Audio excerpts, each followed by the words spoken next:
ka ndruar jetë në moshën 37 vjeçare mërgjimtari i njohur Esat Halid Brahimi, i cili jetonte në Danimark.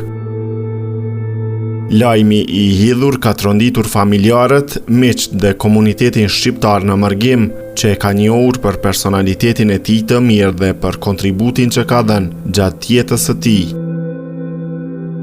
Varrimi të ndjerit do të bëhet të martën më 3 shkurt 2026 në orën 12 në qytetin Kolding të Danimarkës. Familja e Esatit fton të gjithë ata që dëshirojnë të japin respektin e fundit, duke ndjekur ceremoninë mortore sipas traditës dhe rregullave vendase.